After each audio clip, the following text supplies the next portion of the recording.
that, we are having a first dynamic and I can say a very knowledgeable person. That's Dr. Manish Pandey sir, who is going to give us a talk on managing a glaucoma suspect. Because we all know that glaucoma suspect, the main problem for glaucoma is the overdiagnosis and the overtreatment. So only if you know that how to go about a suspect, then only you can just prevent yourself from overtreating and overdiagnosis. Over to you, Manish sir.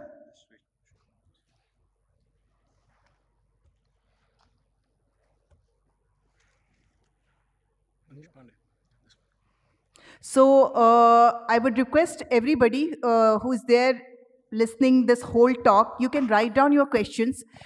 If it is not possible for us to take at the end of every talk, we can take it at the end. But for that, we need to be in time. So again, a request to the speakers, please stick to your allotted time. Good afternoon. So we'll be talking about managing a glaucoma suspect and evidence-based algorithm. Thank to all of you who are sitting here despite the lunchtime.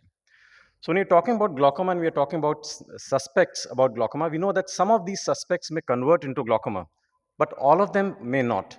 Therefore, glaucoma suspects usually have certain risk factors, but no detectable glaucoma in them. But what are those certain risk factors that you're trying to look for? It may be a family history, it may be some imaging abnormality which has come up, it may be some abnormal angles. The optic disc looks to be a little suspicious. There is a high intraocular pressure and everything else appears to be normal, or probably there are some visual field defects or some other risk factors. But how do we decide? How do we take an informed decision whether the patient requires a treatment or does not require a treatment despite the presence of any risk factors? And what is that risk?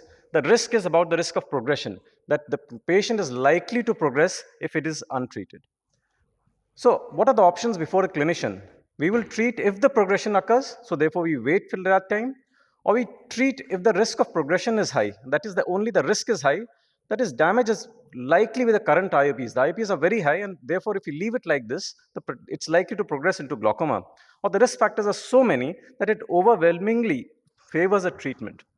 The third option, do we treat all suspects? Anyhow, we are not doing this because that's the purpose of this talk that you are doing here. We need to balance the cost of therapy. The patient has to use a medicine to the quality of life. We don't want the patients to be using a medicine. The patient is always has a fear of going blind, and the physician desire is always of doing no harm. And there has to be a balance among these factors to decide whether we actually want to treat the patient or not. So we look at first factor, that is a primary angle closure suspect. Now, a primary angle closure suspect would basically mean the angles are opening on compression. There are no synechias, the intraocular pressures are normal, and there are no disc and field changes. Should we treat or should we not treat? The evidence to treat comes, it's indicated when the risk of a progressive disease outweighs the risks and side effects of treatment. When we talk about PSCS or narrow angles, the risk is conversion, and the conversion to primary angle closure or a primary angle closure glaucoma over a period of time. So what do we do in case we leave a primary angle closure suspect or narrow angles untreated? So one of these studies showed that 22% progressed to primary angle closure, that is the next stage, but none of them developed glaucoma and none of them had an acute attack. To treat or not to treat, for laser iridotomy for every subject is questionable. And because of the large affected population and low risk of progression, it remains a prophylactic procedure justified with a careful patient selection. We need to find out which sort of patient requires a treatment and which sort of patient does not require an iridotomy. Choice of situations may vary, but we have a family history, we have a fellow eye of an acute angle closure, you have some retinal issues which may require frequent dilatation of the eyes, or possibly when the patient is not ready for a follow-up, these are certain factors in which we can decide for a prophylactic laser iridotomy. Coming to the next one, that is an ocular hypertension. The pressures are high, but everything else appears to be normal. The optic disc appears to be normal, and your imaging modalities and the visual fields are also normal. How do you find whether we need to treat or not to treat? So OH2S actually randomized the patients to medication groups and observation groups and looked at the risk of conversion to POEG over a course of 5 years. And they did find that the risk of progression decreased from around 9.5%, that is the upper one, that is the observation, as compared to 4.4% in the treated ones. So there is a certain amount of risk which has come down if you treat these ocular hypertensives. But if you look closely into the picture, 90% in both the groups do not convert, whether we treat or we don't treat. So 90% of patients actually not benefited by either ways. They are not going to progress to an open angle glaucoma. So when should we decide whether we need to treat or not to treat?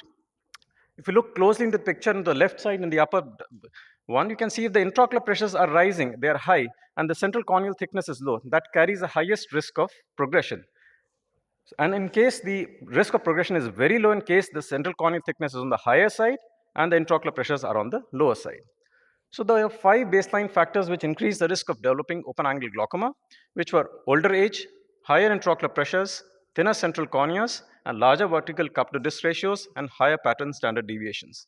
Look at all these factors and look at the initial IOPs, the family history, the history of vein occlusion, disc hemorrhage, myopia, and increasing age, and then decide whether the person requires a treatment or not. Number 3 is a suspicious looking optic disc, but there are no visual field defects. Rule out other factors such as physiological cupping or anomalous looking optic discs. Have a baseline documentation including disc photographs that I feel is very, very important for these sort of patients for a careful follow-up.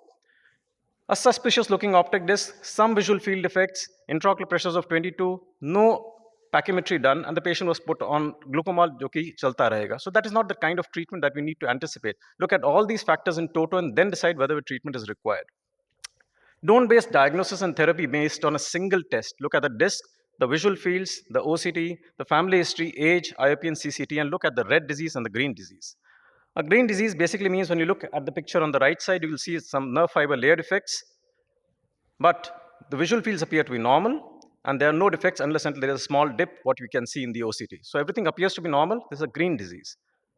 Compared to this, a physiological cupping, visual fields are normal, but the OCT is showing defects. That's a red disease. But all glaucomas do not require a treatment. So this person had a trauma 10 years back and an angle recession. And the IOP was 17 and 16. The CCT was 535. And despite the defects on the OCT, we have not treated and have asked for a routine monitoring because I don't expect this glaucoma to worsen over time. Look at the risk factors also finally. If there are no other abnormalities, look at disc photographs, have an annual checking, and look at other factors that need to be taken. Do no harm, see whether treatment will be of benefit to the patient, keep in mind the life expectancy and comorbidities, and that with a reasonable certainty, if you find that without the use of anticipated treatment, the patient will get worse, then only the treatment may be necessary. Thank you. Thank you very much, sir, for a detailed, structured, I can say the outline that how we are going to manage a glaucoma suspect. So the discussant for this particular topic is Dr. Dilip, sir. Dr. Dilip, sir, what is your take from this particular glaucoma suspect? Fantastic talk, Manish. So a few questions. So you have a patient like you described in primary angle closure suspect. So what do you look for to treat? What do you look for to treat this patient to do a PI? So all of these primary angle closure suspects will not require a therapy. I've told because of the large affected population and the low risk of progression. So if I find a patient who has a fellow eye which has developed probably an acute angle closure, or that has even a primary angle closure, that means the intraocular pressures are high, that has synechias in the eye, I would like to do a laser iridotomy for the fellow eye.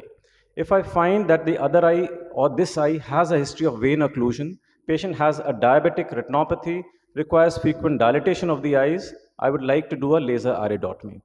If I find that there is a family history of angle closure, patient comes that there's somebody in the family, close family members, that may be siblings, maybe parents, has a history of glaucoma, especially for angle closure, they know that an iridotomy has been done, I'd like to do it.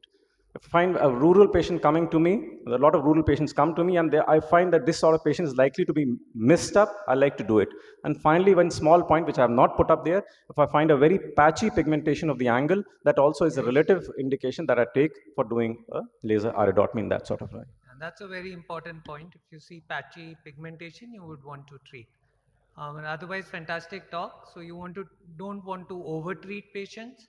You want to treat patients if there are risk factors, whether it's an angle closure, whether it's an open angle, or any other patient. So like he said, do no harm. You first want to protect the patient, but you don't want to over-treat. So that may I make a comment, ma'am? Yeah, sure. Yeah. Okay. So, sir, like you mentioned that the SN study gives a prevalence of conversion of PACS to PAC to be around 20 to 22%. The more recent trials, the ZAP trial and the Singapore trial, which was also headed by Bhaskaran sir, actually shows even lower rates, Like in 6 years, 4% progression, and in the Singapore trial, 1.6% progression in 5 years. So now, owing to such low rates, yes, I totally agree that LPI should be done only in very high risk cases.